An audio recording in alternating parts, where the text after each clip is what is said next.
huli dun ho sa mga violators sa traffic, yung no contact apprehension, ay ito ho, lifted na yung temporary restraining order, ngunit wala pa hong formal na petsa kung kailan uli maipapatupad. Samantala sa iba pang balita, yung kampo naman itong Duterte Youth Party List ay kabilang ho ito dun sa hindi na iproklama kahapon.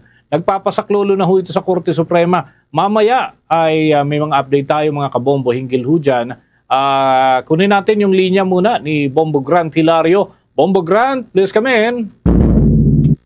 Bombo Dennis, kinumpirma ng kataas-taasang hukuman o Korte Suprema na binawi na nito ang inisyong temporary restraining order sa pagpapatupad ng No Contact Apprehension Program ng Metropolitan Manila Development Authority o MMDA. Sa pulong balita na isinagawa ngayong araw dito sa Korte Suprema, inihayag mismo ni Attorney Camille Sumayting, spokesperson ng Supreme Court, na ang desisyong ito ay mula sa sesyon ng ANBAC na isinagawa ngayong araw, kung saan kinatigan ng kataas-taasang hukuman ang inihaing urgent motion ng MMDA sa pamamagitan ng Office of the Solicitor General na i-lift na ng Korte Suprema ang nauna nitong temporary restraining order na inilabas noon pang 2022.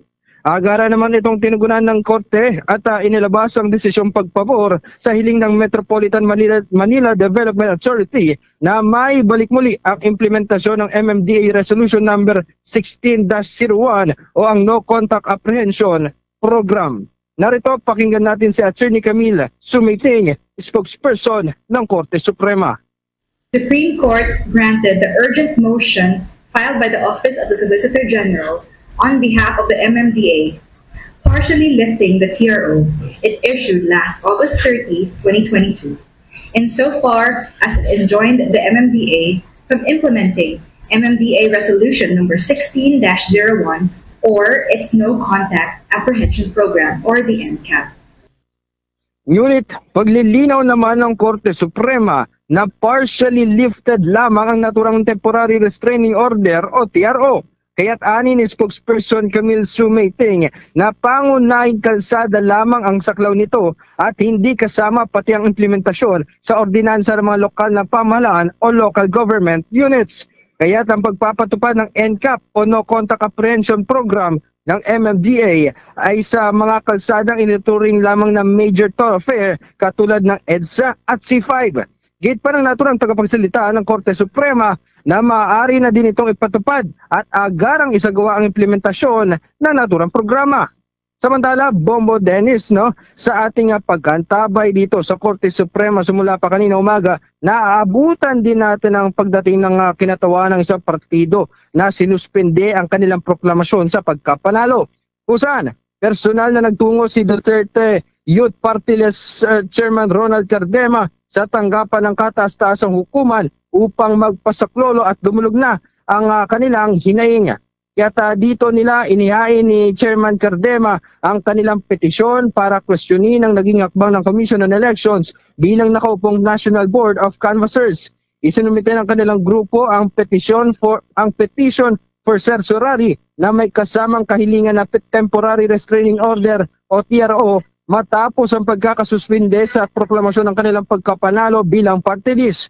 Ayon kay Duterte Youth Party List Chairman Ronald Cardema, nagkaroon ng grave abuse of discretion sa parte ng Commission on Elections. Reklamo din niya na hindi sila agarang sinabihan na masususpende pala ang kanilang proklamasyon ilang oras bago nakatakdang programa. Narito, pakinggan naman natin muna si Ronald Cardema, Chairman ng Duterte Youth Party List. Tayo po ay nag-file ng petition for certiorari at nagpapatiyaro po tayo dun sa ginawa kahapon ng COMELEC. Bakit? Sa tingin po natin, merong grave abuse of discretion ang COMELEC kahapon. Sinabihan lang kami na hindi kami kasama sa proclamation tanghali bago mag-proclamation mismo. Kung sinabi nila last week yon, di na gawa namin ng paraan, pero parang sinadya na talagang 3-4 na oras bago yung proclamation, saka kayo magsasabi na hindi kayo kasali. Kinwestiyon din ni Duterte Youth Party List Chairman Cardema ang naging timing sa pagkakasuspende ng kanilang proklamasyon, lalo pat get niya na pumapangalawa pa sila sa mga pinakamaraming nakuhang boto. Naritong muli, pakinggan naman natin ang hinaing pa ni Ronald Cardema, chairman ng Duterte Youth Party List. Bakit ngayon, kung kailan tayo ang nasa taas, tayo ay magkakaroon ng 3 seats, bakit biglang sasabihin, very serious yung mga kaso na yun? Very serious pala yung kaso na yun eh. Bakit yung huling hearing natin, December 2019 pa? Nakalagay doon 1 month, mare-resolve na nun. Bakit kalahating dekada na hindi nyo na-resolve? Ganun pala ka-serious. Yun lang yung kaisa-isang sinabi kahapon. Isang paragraph. Because of very serious allegations, alleged grave offenses, i-hold muna yung Duterte Youth Party List at BH Party List. Live mula dito sa Korte Suprema, Bombo Gran Hilario nag-uulat para sa the number 1 and most trusted radio network in the country, Bombo Radio Philippines, Basta Radio. Bombo!